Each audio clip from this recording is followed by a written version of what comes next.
Good morning children's. आज ये आपका थर्ड लेक्चर है और हम पढ़ा रहे थे आपको लेसन 2 व्यक्तिगत स्वास्थ्य एवं स्वच्छता। इसमें हमने आपको बताया था व्यक्तिगत स्वास्थ्य का अर्थ व्यक्ति का शारीरिक और मानसिक रूप से स्वस्थ होना, शरीर के साथ साथ उसका मन भी स्वस्थ होना चाहिए। ये सब हमने आपको प्रीवियस लेक्चर में बताया है। आज हमारा टॉपिक होगा त्वचा की स्वच्छता। व्यक्तिगत स्वास्थ्य और स्वच्छता में सबसे पहली बात आती है त्वचा की स्वच्छता के विषय में। त्वचा हमारे शरीर का बाहरी आवरण है और आपने देखा होगा त्वचा में असंख्य रोगकूप तथा श्वेत ग्रंथियां होती हैं और इन्हीं से पसीना निकलता है।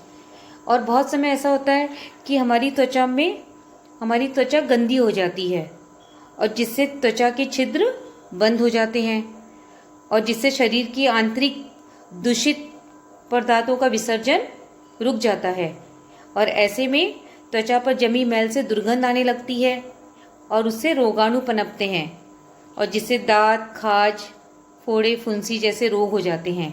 इसलिए त्वचा को स्वच्छ रखने के लिए हमें प्रतिदिन स्नान करना चाहिए, तभी आप अपने शरीर को स्वच्छ रख सकेंगे। उसके बाद नेक्स्ट टॉपिक हमारे था मुंह और दांतों की स्वच्छता। भोजन को भली भांति पचने में दांतों की महत्वपूर्ण भूमिका होती है। हम भोजन किससे करते हैं? भोजन करने में दांत हमारी सहायता करते हैं कि नहीं? क्योंकि दांतों के द्वारा ही हम भोजन को काटते हैं, कुचलते हैं और पीसते हैं, तब जाके भोजन हमारे पेट तक पहुंचता है। इस क्रिया में जब हम भोजन करते हैं तो इस क्रिया के दौरान हमारे दांत कैसे हो जाते हैं? गंदे हो जाते हैं और अनेक बार हमारे दांतों में भोजन के कण या रेशे फंस जाते हैं और इस समय अगर हम दांतों को साफ नहीं करेंगे तो जो रेशे और जो कण फंसे होते हैं उससे दांतों में कीड़े लगने का डर रहता है और जिससे दांत भी कमज़ोर हो जाते हैं। और भोजन के सड़ने से जो एसिड उत्पन्न होता है वह दांतों के इनेमिल को नष्ट कर देता है। मतलब दांतों की बाहरी चमक, एक पॉलिश होती है, उसको भी वह धीरे धीरे नष्ट कर देता है, जिसमें दांतों की चमक समाप्त हो जाती है और उसमें ठंडा तथा गर्म प्रभाव पीड़ा देने लगता है। इसलिए स्वस्थ दांत ही भोजन को काट पीसकर पाचन योग्य बना सकते हैं। इसलिए हमें दांतों की स्वच्छता तथा सुरक्षित रखना प्रत्येक व्यक्ति के लिए आवश्यक है। और दांतों की सुरक्षा के लिए हम क्या करेंगे? हमें प्रतिदिन प्रातःकाल उठने के पश्चात दांतों को अच्छे से पेस्ट करना है। आप पेस्ट कर सकते हैं, मंजन कर सकते हैं, या नीम या बबूल भी दांतों के लिए बहुत ही फायदेमंद होता है।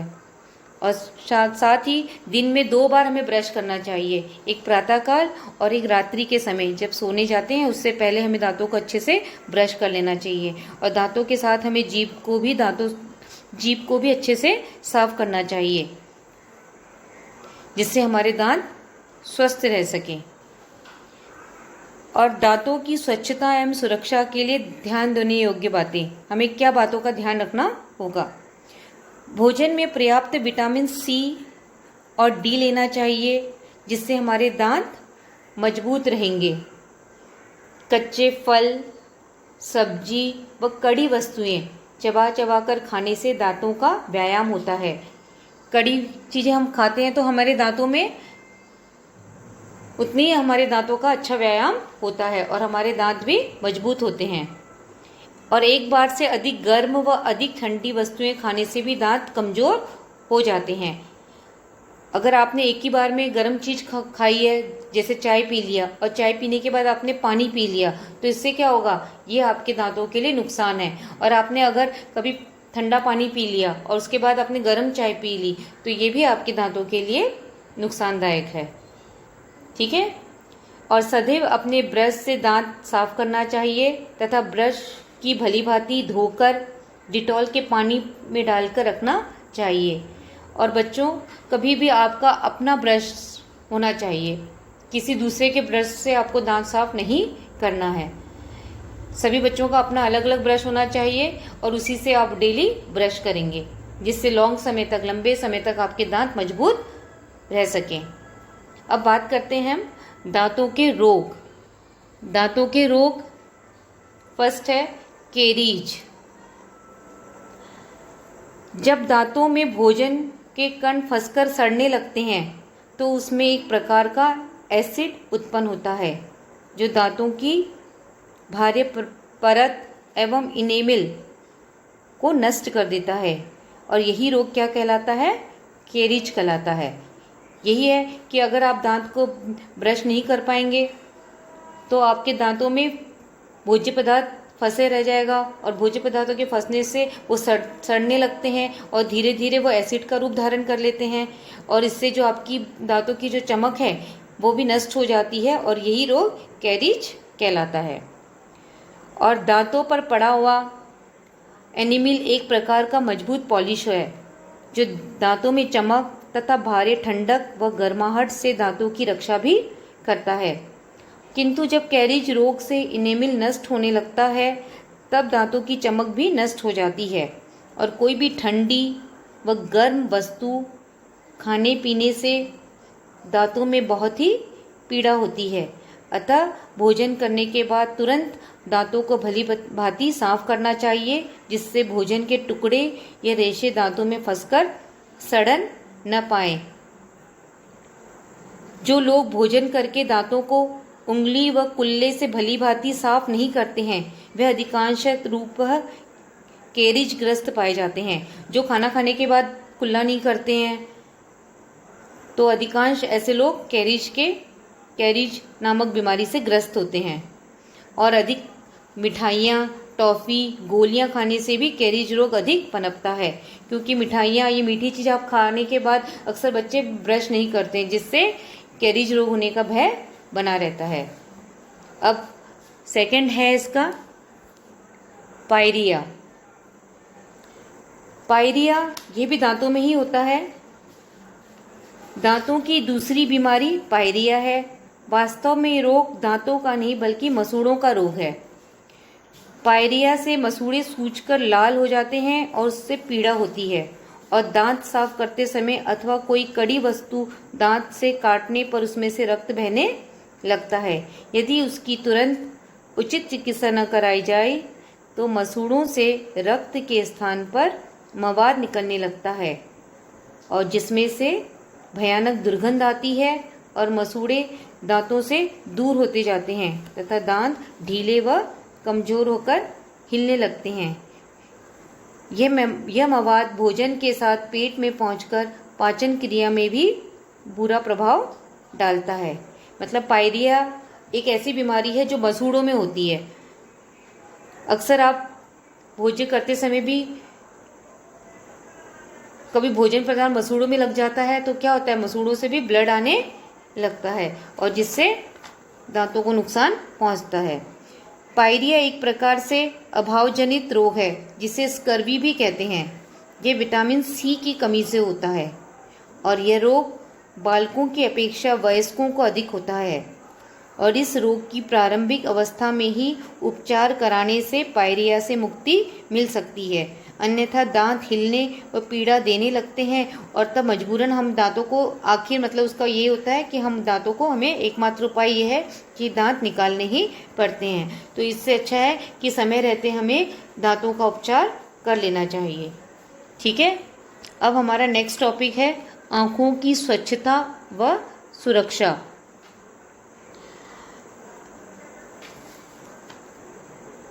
आँखों के द्वारा ही हम कुछ भी देख पाने में समर्थ होते हैं। आँख एक ऐसी नाजुक चीज़ है जिसका केयर हमें बहुत करना होता है। अगर हम आँखों का केयर नहीं करेंगे तो क्या होगा, हमारी आँखों की रोशनी भी धीरे धीरे कम होती चली जाएगी और थोड़ी सी भी लापरवाही से भयंकर परिणाम हो सकते हैं। आँखों में कोई भी विकार होने पर निम्न में से कोई भी लक्षण हो सकता है, जैसे आँख लाल होना, आँखों से पानी गिरना, पलकों के बाल गिरना, आँखों में किरकिराहट या खुजली, प्रकाश में आँखें न खुलना, पढ़ते लिखते समय सिर में पीड़ा होना, धुंधला तथा अस्पष्ट दिखाई देना, ये सब आँखों के लक्षण है। अगर आँखों में किसी न किसी प्रकार का डिफेक्ट होता है तो इसमें ये लक्षण हमें दिखाई देते हैं। और जब ये लक्षण हमें दिखाई देते हैं तो हमें तुरंत चिकित्सक के पास दिखाना चाहिए। ठीक है। अब है उसके बाद आँखों की स्वच्छता व सुरक्षा, उसके उपाय। उसके लिए हमें क्या उपाय अपनाने चाहिए? आँखों को लंबे समय तक स्वस्थ रखने के लिए हमें ठंडे पानी के छींटे मारने चाहिए।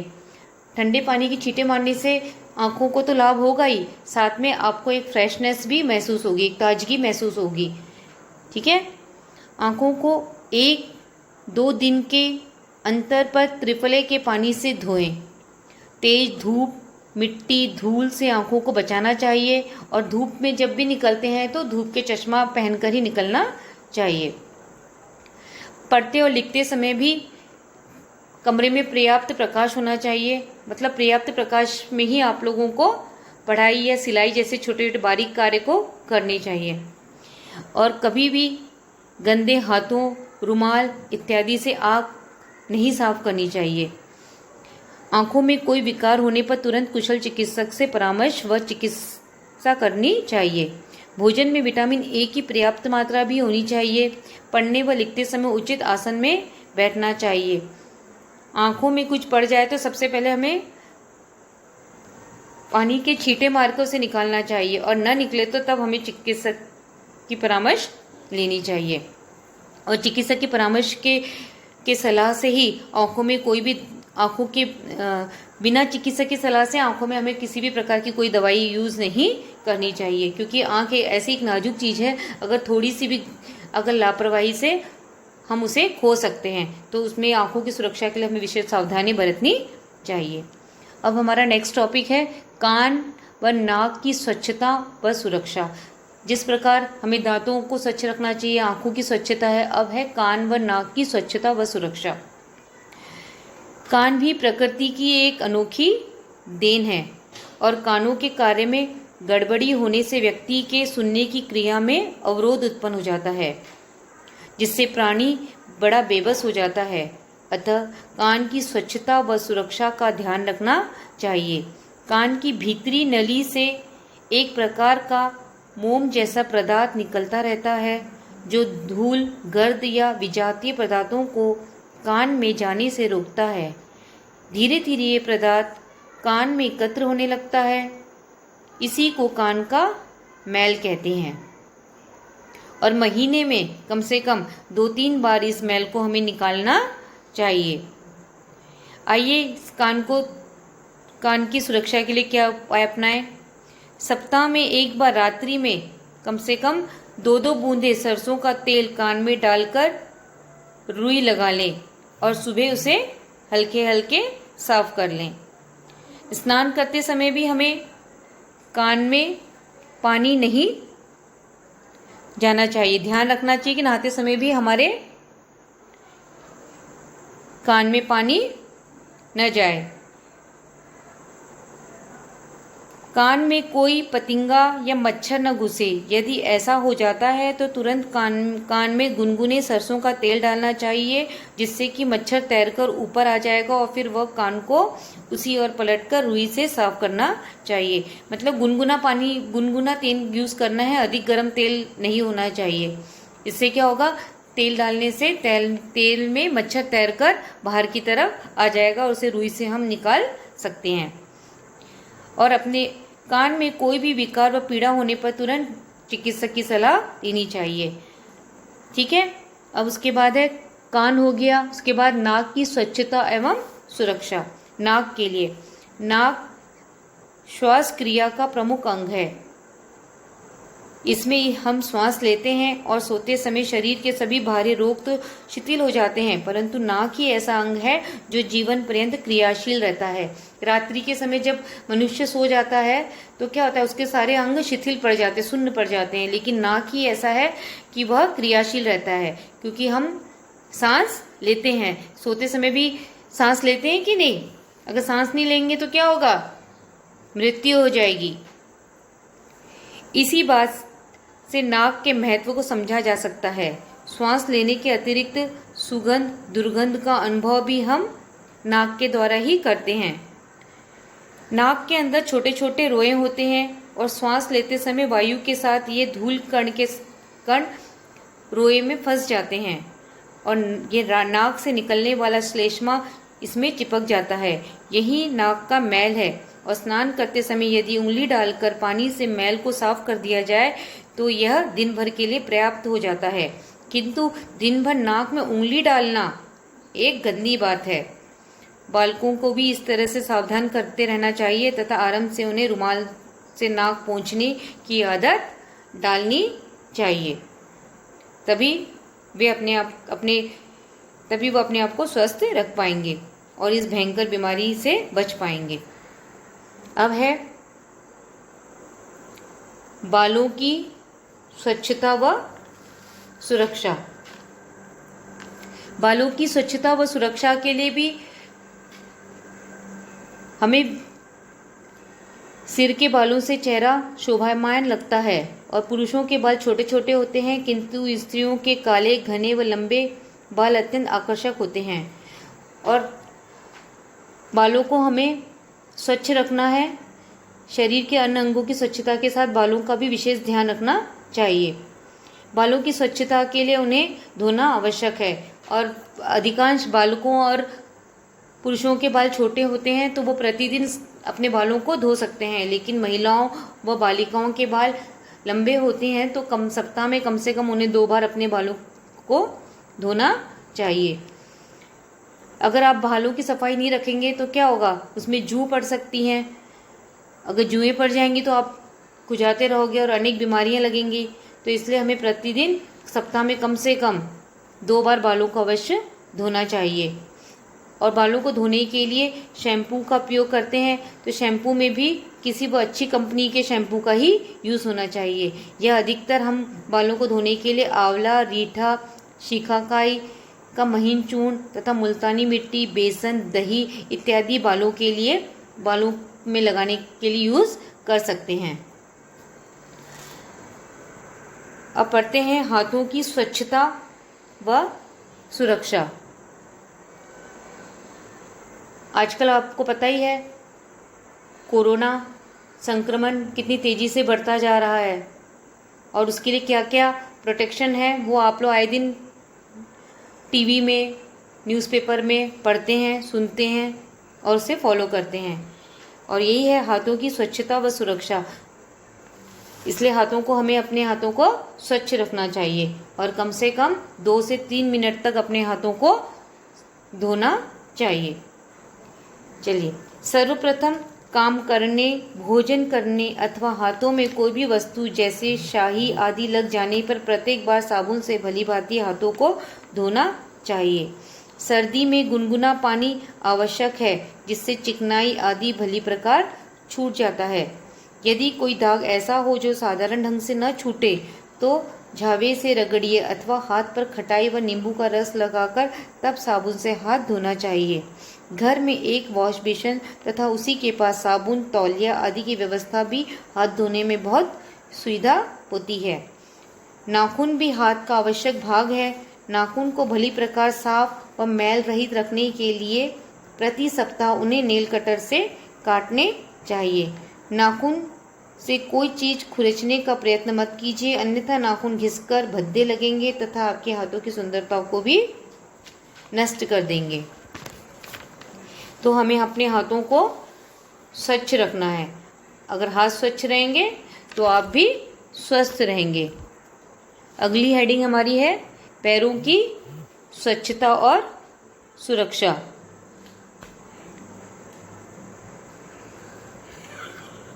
प्राय लोग अपने पैरों की स्वच्छता व सुरक्षा की ओर लापरवाह देखे जाते हैं, लेकिन घर में नंगे पैरों से घूमना भारतीयों की एक परंपरा सी बनी हुई है। इसमें गंदे पैर भद्दे तथा धूल मिट्टी से युक्त हो जाते हैं। इन्हीं गंदे पैरों के साथ भोजन करना, बिस्तर पर बैठना व सोना इतनी गंदी आदतें हैं जो पैरों के साथ तमाम गंदगी लाकर विभिन्न रोग का कारण बनती है।